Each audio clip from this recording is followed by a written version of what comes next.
दूसरी बात, किसी को भी हम बुराई करता हुआ देखते हैं ना, सबसे पहले वो हमारी नजरों में गिर जाता है। याद रखो मेरे भाई, वो नजरों में गिर जाता है, और जब हम हमारी नजरों से वो गिर जाता है, जब हम उस हालत में उससे बात करते हैं, उसकी तहकीर करते हैं, उसकी तजलील करते हैं, उसकी तौहीन करते हैं, ऐसे जुमले बोलते हैं, याद रखो ऐसा नहीं होना चाहिए। बुराई करने वाला बुराई कर रहा है, उसकी बुराई से नफरत करो। उस शख्स की इस्लाह करनी है, इसलिए उससे हमदर्दी रखो। शेख बिन बाज रहमतुल्लाह अलैह के बारे में मशहूर है, एक शख्स शेख बिन बाज के पास आया, कुछ पूछने लगा, गुफ्तगू करने लगा।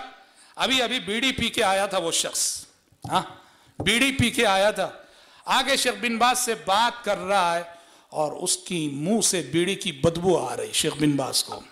शेख बिन बाज रहमतुल्लाह अलैह मोहब्बत से बात कर रहे हैं, उससे शफकत से बात कर रहे हैं, उसकी बात को पूरे एहतमाम से सुन रहे हैं, उसकी तरफ पूरी तरह मुतवज्जे हैं, और जबान से कह रहे हैं गफर अल्लाहु लक, गफर अल्लाहु लक, अल्लाह माफ करे आपको, अल्लाह माफ करे आप।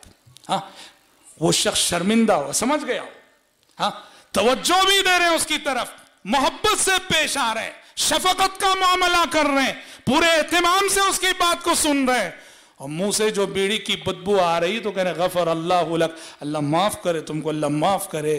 उस शख्स का कहना है, मैंने उसी मजलिस में अहद किया कि आज से मैं बीड़ी नहीं पीऊंगा, और शेख से मैंने वादा किया कि शेख वादा है आज के बाद इस चीज को मैं हाथ नहीं लगाऊंगा, आज के बाद मैं उस चीज को हाथ नहीं लगाऊंगा।